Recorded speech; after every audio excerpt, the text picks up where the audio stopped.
여러분 안녕하십니까? YTN 시청자를 위한 옴부즈만 프로그램 시청자의 눈입니다. 먼저 뉴스 진단 시간입니다. 이번 주에는 누리과정 예산 편성 관련 보도를 모니터했습니다. 강혜원 시청자 평가원과 문화사회정책부 최하영 기자 함께하겠습니다. 네, 안녕하세요. 네, 누리과정 예산 편성 관련해서 보도가 계속 나오고 있습니다. 네. 어떻게 보셨나요? 누리과정에 대한 예산 편성을 두고 정부와 지자체 간의 갈등이 심화되고 있습니다. 예산 편성이 이루어지지 못하게 되면 영유아를 둔 가정에서 상당한 경제적 부담을 져야 하기 때문에 이 문제에 대해서 더욱더 관심이 쏠리고 있습니다. 이에 관해서 YTN에서는 문제의 발단부터 시작해서 현재 갈등 국면까지 관련 보도가 꾸준히 이어지고 있는데요. 보도된 내용을 통해 정리해보면 2011년 당시 김황식 국무총리의 발표로 시작된 누리과정 사업은 유치원과 어린이집으로 나누어 있던 만 5세의 교육과정을 통합하고 단계적으로 지원을 늘려가겠다는 취지로 만들어졌습니다. 2012년 3월 만 5세부터 시행되기 시작되었고 이듬해에는 만 3, 4세까지 대상을 확대했습니다. 영유아 보육에 대한 정부 지원은 2012년 대선에서 박근혜 대통령의 공약이기도 했습니다. 0세부터 5세까지의 보육과 교육을 국가가 책임지겠다는 것이었는데요. 많은 지지를 받았던 영유아 지원 정책의 예산을 두고 그간 끊임없이 갈등이 빚어지면서 부모들의 불안이 커지고 있습니다. 2014년도부터 누리과정 예산 갈등이 지속적으로 이루어지면서 최근 광주에서는 어린이집 연합회가 교육감을 검찰에 고발하는 일이 발생하는 등 각 이해 당사자들의 대처도 점차 강경해지고 있는 상황인데요. 현재 지자체별 예산 편성 상황에 대한 간략한 설명을 부탁드립니다. 네, 최하영 기자, 지금 지자체별로 상황이 다르죠? 네, 그렇습니다. 전국 17개 시도 가운데 올해 1년치 어린이집과 유치원 누리과정 예산을 전액 편성한 곳은 단 한 곳도 없습니다. 유치원 누리 예산의 경우는 일부 편성하거나 모두 편성한 곳이 있기도 합니다. 하지만 어린이집 누리 예산은 조금 사정이 다른데요. 아예 예산을 전액 편성하지 않거나 2개월이나 6개월치 등 부분 편성한 곳도 많습니다. 당장 이달부터 문제가 되는 곳은 어린이집과 유치원 누리과정 예산을 단 한 푼도 편성하지 않은 곳인데요. 앞서 시도교육청이 유치원 누리과정 예산을 전액 편성했지만 일부 시도의회가 어린이집과의 형평성을 이유로 유치원 예산까지 삭감했기 때문입니다. 현재 어린이집과 유치원 누리 예산을 모두 편성하지 않은 곳은 서울과 광주, 경기, 전남 4곳입니다. 강원, 전북 등은 어린이집 예산만 전액 편성하지 않았습니다. 교육청은 편성하고 싶어도 형편이 안 된다며 교육부는 세출 항목을 조정하면 편성이 가능하다고 팽팽히 맞서고 있습니다. 이런 상황 속에 교육부는 각 교육청에 추가 경정예산 계획안을 제출하라고 요구했는데요. 전액 편성 계획을 내놓은 일부 교육청들에 먼저 목적 예비비 3천억 원을 선별 지원할 가능성도 점쳐지고 있습니다. 이에 대해 각 시도 교육청들의 반응은 엇갈렸습니다.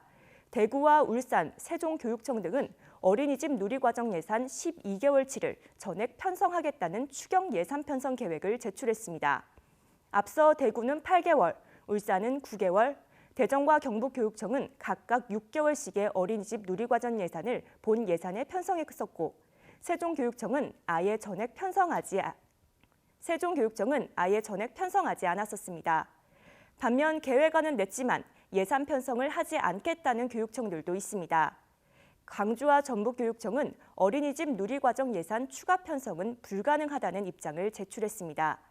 또한 어린이집 누리과정 예산 2개월분을 편성했던 제주교육청 역시 추가 예산 편성은 힘들다는 태도를 고수했습니다.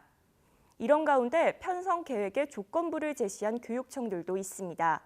서울교육청은 사실상 추경 예산 편성이 어렵다는 태도지만 국고지원 등 정부의 추가 지원 계획이 있으면 검토해보겠다고 밝혔고요.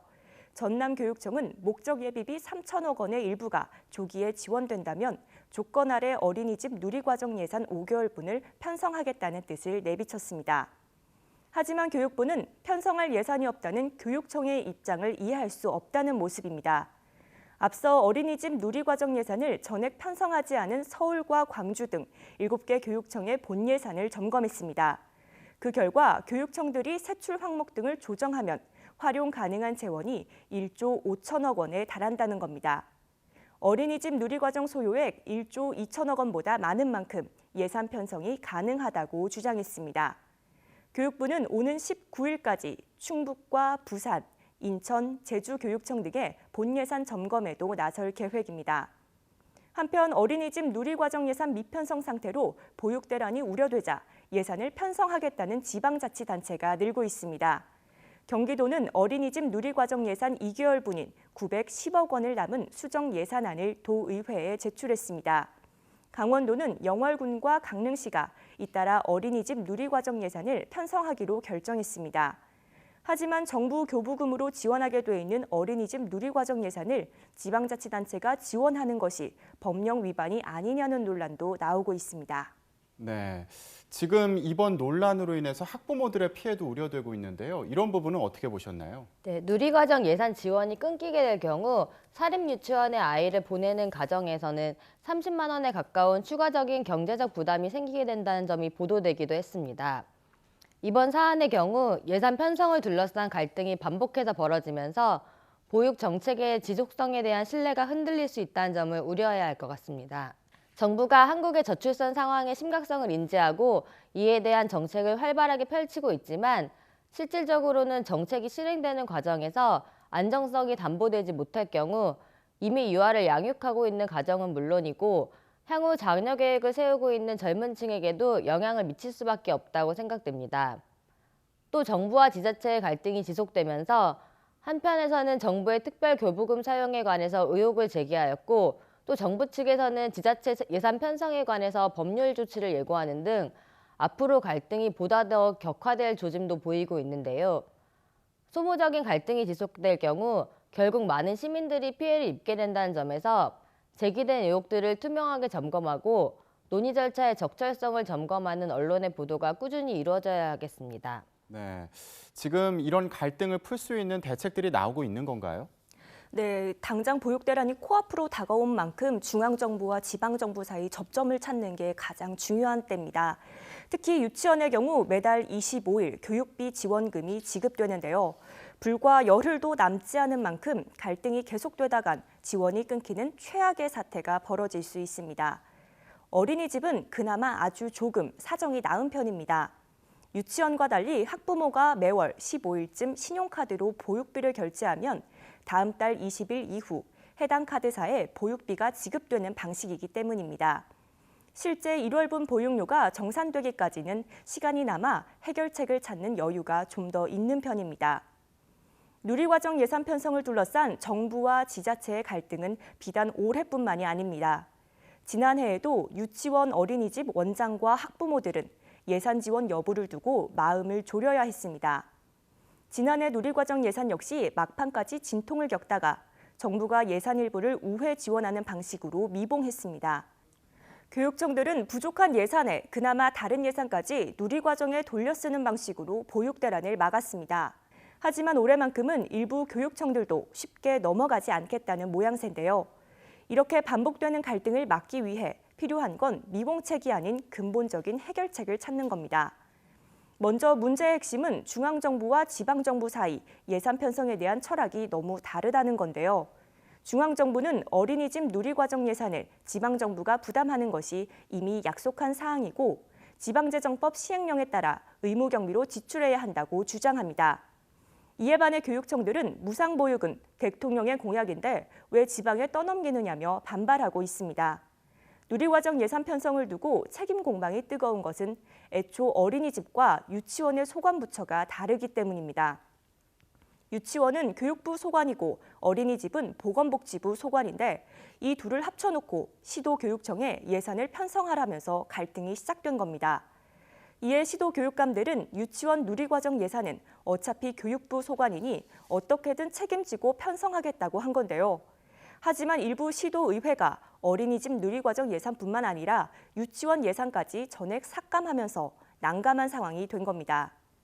하지만 이 문제를 두고 중앙정부와 지방정부가 마냥 평행선을 달릴 것 같진 않습니다. 앞서 말씀드린 대로 해마다 이런 문제가 반복되면서 아이들을 볼모로 정치 싸움을 하고 있다는 여론이 거세다는 걸 정부와 지자체 모두 알고 있기 때문입니다. 이준식 교육부 신임 장관 역시 이런 사정을 고려해 취임 일성으로 유아교육 정상화를 강조했습니다. 취임식에서 누리과정을 포함한 유아교육의 현안을 해결하는 데 우선적인 노력을 기울이겠다고 밝혔는데요. 교육감들과 끊임없는 대화와 소통을 통해 상호 신뢰를 쌓음으로써 문제를 해결하겠다는 뜻을 내비쳤습니다. 이에 따라 오는 18일 일부 시도 교육감들과 만나 문제를 논의하고 해법을 찾기로 했습니다. 간담회에는 전국 시도교육감협의회 회장인 장휘국 강주교육감을 비롯해 서울과 울산, 대전 교육감 등 4명의 교육감이 참석할 예정입니다. 일단 해결점을 찾기 위한 포석은 마련된 건데 과연 어떤 결과가 나올지 관심이 쏠리고 있습니다. 하지만 이 자리에서 접점을 찾지 못할 경우 후폭풍도 거세질 것으로 보입니다. 앞서 정부가 이달 안으로 누리과정 예산 편성을 하지 않으면 검찰에 고발하는 등 강력한 조치를 하겠다고 밝혔기 때문인데요.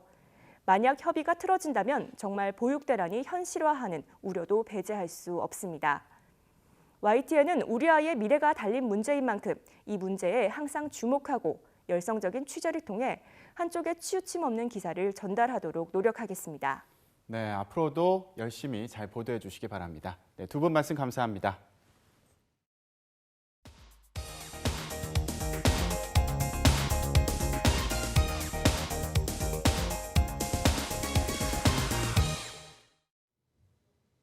지상파 DMB 채널인 YTN DMB 프로그램을 평가하는 내가 본 마이TN 순서입니다.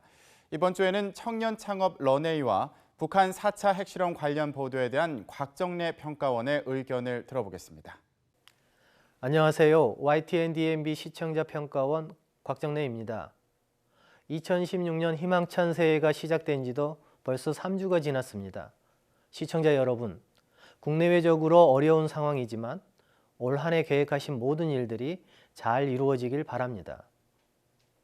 작년 12월 16일 미국은 7년 동안 유지해오던 제로금리를 중단하고 전격적으로 금리 인상을 함으로써 신흥국을 포함한 전 세계 경제가 그 파장을 예의주시하고 있습니다. 작년 한 해 급증했던 우리나라 공공부분과 민간부분의 부채 역시 미국 금리 인상 영향권 하에 올해 우리 경제에 어떠한 파장을 줄지 우려의 목소리가 나오고 있는 상황입니다. 대외적인 악재와 더불어 무엇보다 국내 실업률이 문제인데요. 고령화 시대와 더불어 청년 실업자가 무려 100만 명에 육박한다는 소식은 우리 경제의 암울한 현실과 미래를 그대로 보여주고 있는 것 같습니다. 대내외적인 여러 어려운 경제 여건과 환경 가운데에서도 역동적인 경제의 불씨를 살리고 우리에게 희망과 도전이 되는 아름다운 사례들을 YTN의 청년 창업 런웨이에서 볼 수 있었습니다.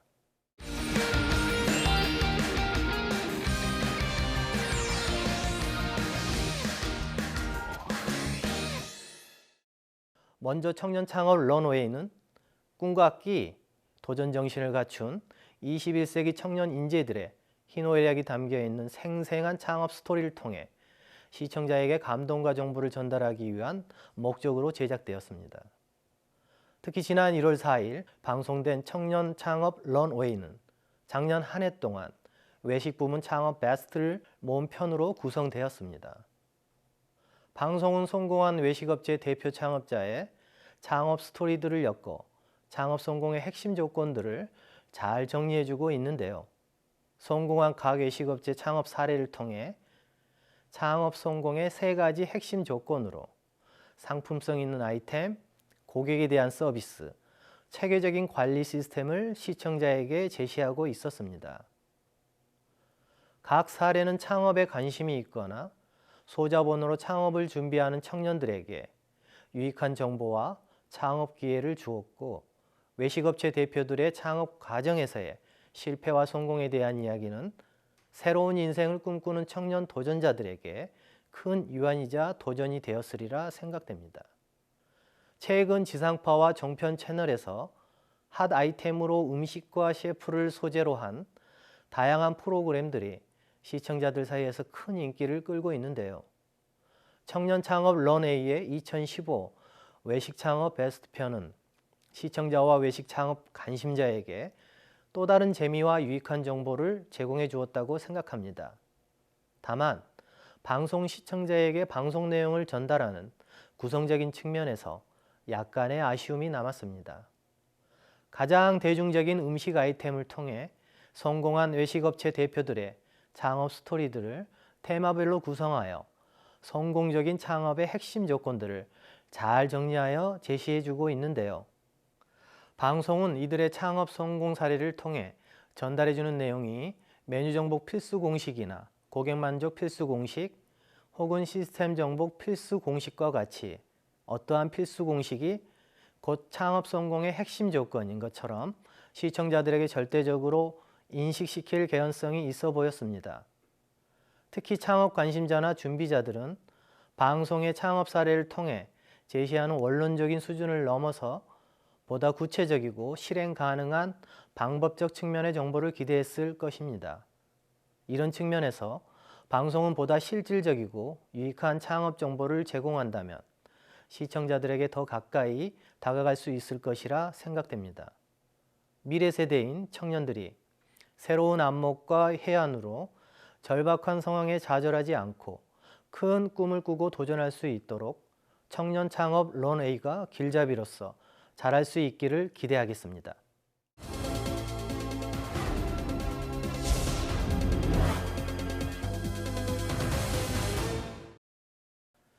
최근까지 YTN은 북한의 4차 핵실험과 관련하여 400여 건이 훨씬 넘는 관련 기사를 시청자들에게 제공해 왔습니다. 다양한 북한 관련 보도와 정보의 신속한 정보 제공은 타 매체와 차별화되는 영역으로서 나름의 위상을 갖고 있다고 생각합니다. 하지만 이번 북한의 4차 핵실험에 대한 신속한 보도를 위해 관련 내용이 확실하지 않는 상황에서 초기 추정 보도가 이루어졌고 정부의 관련 유관 부처들이 사실 확인 과정에서 북한의 조선중앙TV를 통해 핵실험 성공 발표가 보도되자 YTN을 포함한 여타 국내 방송 매체들이 실시간으로 핵실험 관련한 자극적 보도 기사를 시청자들에게 쏟아내기 시작했습니다. 관련 보도 내용과 자료는 북한 당국에 대한 원색적인 규탄과 청와대와 정부 유관 부처의 강력한 대응 발표에 초점을 맞추면서 보도가 이루어졌는데요. 시청자들은 핵실험에 따른 방사능 피해 보도와 함께 일촉즉발의 남북 군사대치 보도로 준전시 상태의 한반도 불안과 긴장을 느낄 우려가 있었습니다. 4차 핵실험에 따른 남북 관계에 대한 영향, 국내 경제에 미치는 파장, 미국과 중국을 비롯한 주변국들에 미치는 영향 등을 중심으로 기사들이 보도되었습니다. 하지만 북한 핵실험에 대한 대응 관련 기사에서는 대북 확성기 방송 재개, 한국의 핵무장, 미국 핵 항공모함 배치, B-52 전략 폭격기 전개 등으로 무력에 의한 강대강 대응 보도들로 이루어졌습니다. 이번 북한의 4차 핵실험과 관련한 뉴스 보도가 계속해서 남북의 군사대치와 결부되어 한반도의 불안과 긴장을 유발하는 형태가 아닌 긴장을 해소하는 대안과 방향이 제시되는 보도와 정보 제공이 될 수 있길 바랍니다.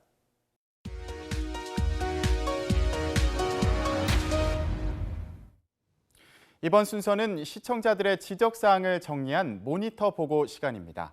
YTN 뉴스를 시청하다 보면 구체적인 정보 제공이 부족한 자막이나 또 내용 전달이 미흡한 그래픽과 어색한 화면의 노출이 종종 나타나는데 시청자들은 좀 더 명확한 뉴스의 제공을 당부했습니다.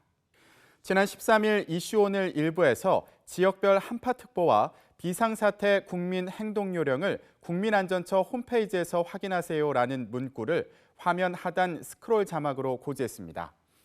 그러나 시청자들은 비상사태 국민행동요령의 주요 내용을 자막으로 알리지 않은 점이 아쉬웠고 모든 시청자가 인터넷 활용이 가능하지 않은 점을 고려해 스크롤을 활용해서 구체적 대비법을 간단하게 고지하는 것이 좋았겠다는 지적이 있었습니다. 그리고 뉴스 출발 일부 날씨 전달 코너에서 전국 온도를 보여주는 그래픽이 그림자처럼 흐릿하게 보였습니다. TV를 가까이에서 보지 않는 이상 전국 기온이 몇 도인지 확인하기 어려웠고 그 이후 문제를 인식한 듯 뉴스 출발 2부에서는 문제가 된 이 화면을 빼고 방송했습니다. 그런가 하면 충남, 전북 새벽부터 눈, 출근길 빙판주의라는 관련 기사를 해당 기자가 리포팅을 하면서 휴대폰을 한 손에 쥐고 계속 쳐다보는 장면이 노출됐습니다. 아마도 휴대폰 메모장에 써둔 원고를 읽는 듯 했는데 휴대폰을 손에 계속 쥐고 리포팅하는 모습이 아직은 생소하게 느껴졌습니다. 그러나 뉴스나이트 일부 기상센터 연결 코너에서는 화면에 추가 설명이 필요 없을 정도로 간단하면서 알아보기 쉬운 그래픽이 사용됐습니다. 그래픽 안의 문자를 생동감 있게 표현해 가시성 높은 친절한 그래픽이었다는 시청자 격려가 있었습니다.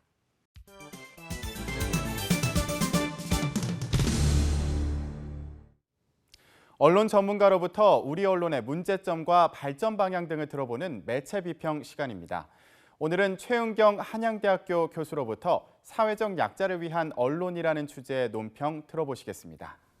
2016년 4월 13일에는 제20대 국회의원 선거가 있습니다. 선거는 현대 대의민주주의 국가의 통치 질서에 있어 가장 중요한 제도입니다. 그래서 국회와 정부 그리고 언론은 선거와 선거에 관련한 이슈에 상당히 집중하고 있습니다. 그런데 연말연시마다 또 등장하는 뉴스가 있습니다.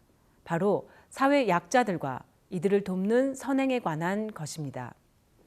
추운 겨울을 외롭고 힘들게 지내야 하는 사람들에게는 도움의 손길이 필요하기 때문입니다. 그런데 사회적 약자는 누구일까요? 사회적 약자란 보통 자본주의 사회에서 상대적으로 적응하기 어려워 불이익을 당하는 사람들을 말합니다. 예를 들면 여러 어려움으로 해체에 직면한 가족이나 아동, 청소년, 노인, 장애인, 여성, 실업자, 노동자가 될 수 있습니다. 따라서 연말연시가 아니어도 주변에서 쉽게 발견할 수 있습니다. 지난 12월 인천에서는 부모의 학대와 배고픔을 참지 못해 11세 소녀가 탈출한 사건이 있었습니다. 또래 아이들에 비해 몸무게가 한참 모자랐던 아이가 추운 겨울 맨발에 반팔과 반바지 차림으로 탈출한 것입니다. 아이를 학대한 부모의 태도는 공분을 사기에 충분했습니다. 사실 사건의 당사자이면서 피해자인 이들은 주변의 적극적인 도움과 관심이 필요했던 우리 사회 약자들입니다. 하지만 언론은 뉴스의 속성 때문에 한 사건만 지속적으로 보도를 할 수 없습니다. 사건 당시엔 집중적으로 보도를 할 수 있지만 시간이 지날수록 다른 사건들에 묻히기도 합니다. 2015년 연말 50여 개의 기업들은 구조조정을 했습니다. 희망퇴직이라는 이름으로 일터를 떠난 사람들이 수천 명이었고 기업들은 신규 채용을 줄이고 있습니다. 통계청에 따르면 2015년 취업자는 급격히 줄어들고 구직을 단념하는 사람들도 늘면서 청년 실업률도 9.2%까지 올라 사상 최대라고 합니다. 사실 정년은 연장되었지만 고용의 질은 심각하게 하락하고 있습니다. 때문에 젊은이들은 연애와 결혼 그리고 출산을 포기한다고 합니다. 또한 내 집 마련과 인간관계, 나아가 꿈과 희망마저 포기하면서 스스로를 3포, 5포, 7포 세대라고 부르고 있습니다. 심지어 청년 세대는 부모가 물려준 부에 의존하면서 살게 된다는 수저 계급론이 등장하기도 했습니다. 일터가 줄어들고 노동의 대가에서도 차별 대우를 받아야 하는 불평등한 사회가 현실이라는 것입니다. 이렇게 곳곳에서 우리 사회의 약자들이 소리 없는 외침은 끊이질 않고 있습니다. 단순한 사회 현상과 사실 전달식을 뉴스로 흘려보내기엔 약자들의 외침이 너무도 절실해 보입니다. 결국 언론이 사회적 약자를 위해 무엇을 할 수 있는지 고민해야 할 중요한 시기입니다. 서민과 약자를 위한 정치를 만드는 것은 국민의 몫입니다. 하지만 언론은 정치보다는 국민들에게 관심을 가져야 합니다. 우리 사회 약자들의 목소리에 귀를 기울여야 문제의 근본적인 해결 방법을 찾을 수 있고 결국엔 우리 사회를 변화시킬 수 있기 때문입니다. 시청자의 눈은 시청자 여러분의 참여를 기다리고 있습니다. YTN 홈페이지 시청자 의견 코너에 글을 남겨주시면 좀 더 정확하고 공정한 방송을 만드는 데 참고하겠습니다. 이번 주 순서는 여기서 마치겠습니다. 고맙습니다.